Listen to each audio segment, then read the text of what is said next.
kind of just tell me about you and your journey and how you got from where you started to kind of where you are in, short fashion. I started off in IT. I have a computer science degree. I went to Troy University in Troy, Alabama.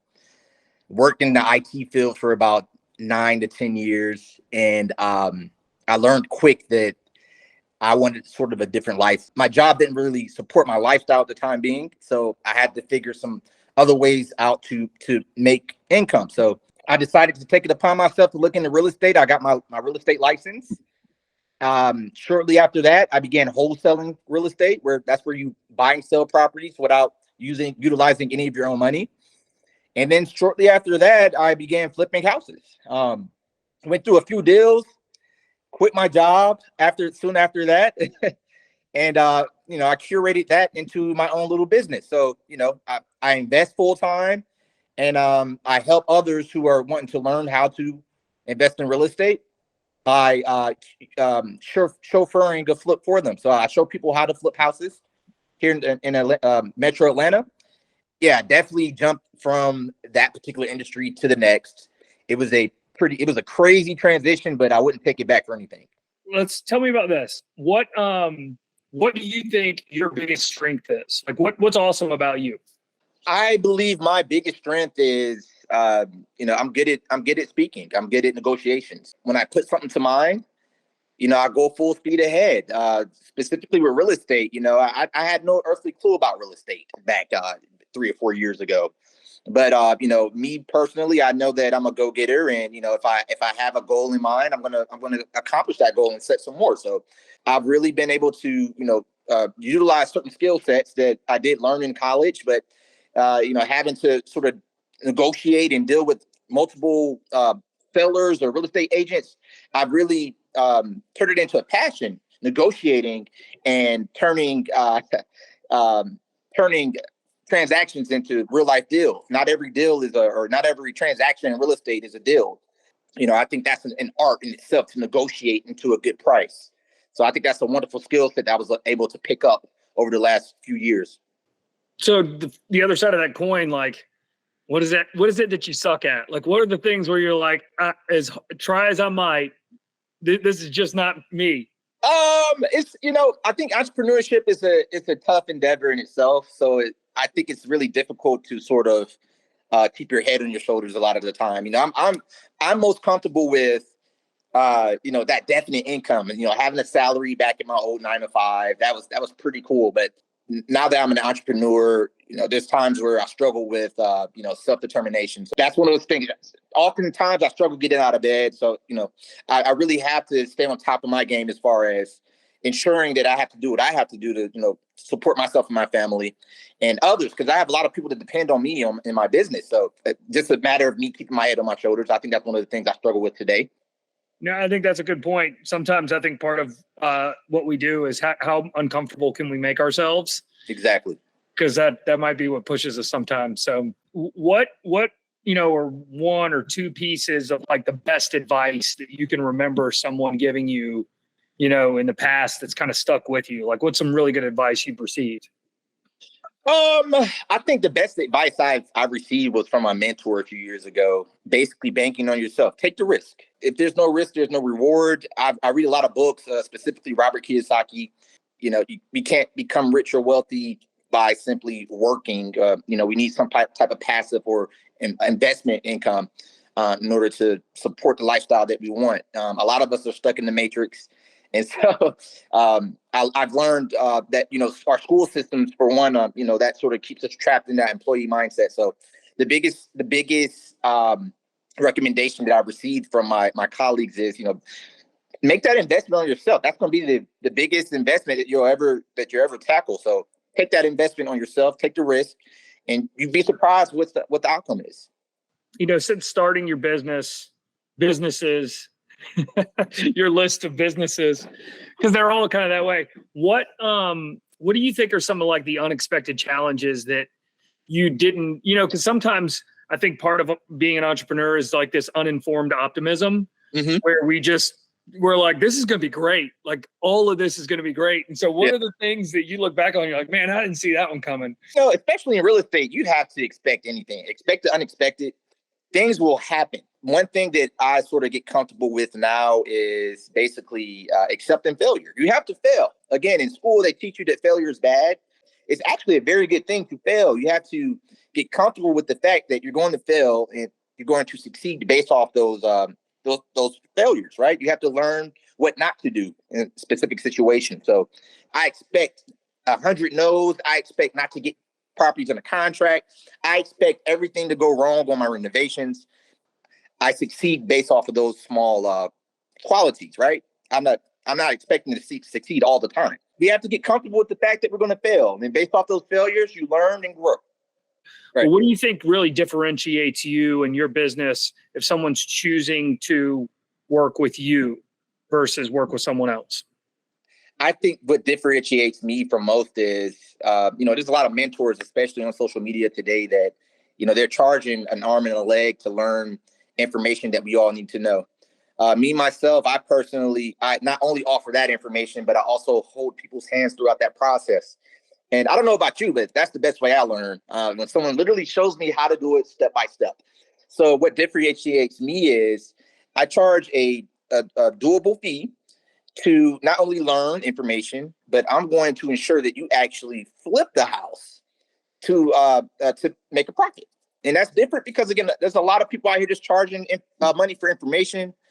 I'm going to give you that information and basically take you through that flip process step by step.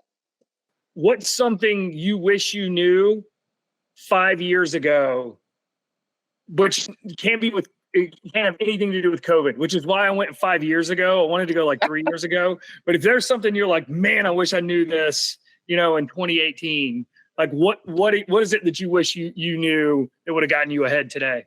I wish I knew how to leverage other people's money. I bought my first investment back in 2013. Had I known the information that I knew today, I would have grown that money a little bit more. I would have stretched it a bit further. But if I knew what I knew now, how to leverage credit and other people's money, hard money, private lending, all that good stuff, I would be a lot further in the game. What do the next 3 to 5 years look like for you in your industry? Like what do you see as some opportunities? What are you optimistic about? I'm optimistic about the real estate market. I know a lot of people are talking about the interest rates and all that good stuff, but I mean, historically speaking, if you look at interest rates over the last 30 years, we're in a fairly good range there. Still fairly cheap. So my personal goals are to begin BRRRR method, which is basically building more rental income. That's my end game. I flipped maybe 40 houses over the last 2 or 3 years. I'm still a novice. My business is still fairly new. But one of my biggest goals within the next 2 to 3 years is to purchase 5 to 6 rental properties and start slowly building my rental catalog. Now what we're going to do is we're going to pivot to marketing a little bit. Okay. And kind of talk about, like, when I say marketing, what's the first word that comes to mind for you? Clients. We need more clientele. That's the biggest reason to market. You need to market your brand. Okay. So when you think about marketing, what are your expectations when you're like, I'm going to spend $1,000 on marketing? What are your expectations when you do that?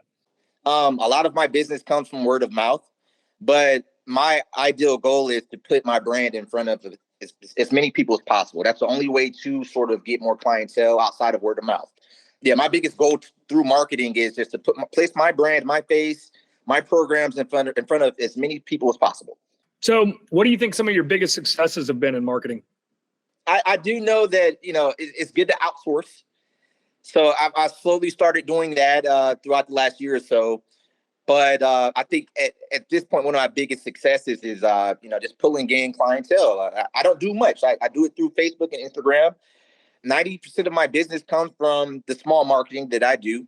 Whatever marketing you can do is going to be beneficial for your business, regardless of how small or big it is. What pain point would there be in your business when it comes to marketing? Just the time and effort you have to put into it. Again, I think that's one of the benefits out of outsourcing.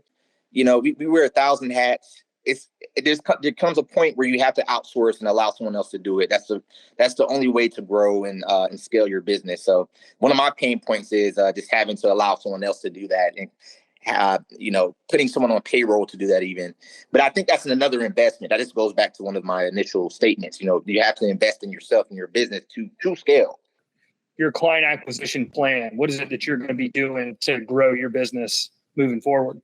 I'll probably spend a little bit more on marketing. I think that's one of the biggest pain points, again, is just, with the market shifting, specifically in the real estate industry, I have to do a bit more towards, curating towards those persons who want to dive in and learn a lot more with the real estate industry. So for me, within the next 12 months, outside of my own personal investments, I do want to continue forward with my business where I help people flip houses. So with that, I have to put a little bit more into marketing, maybe take a few courses and see how I can, go about pulling in some more clientele. All right. We're going to close this out with a little bit of fun stuff. Okay. What's your favorite movie? Wow. I love movies, man.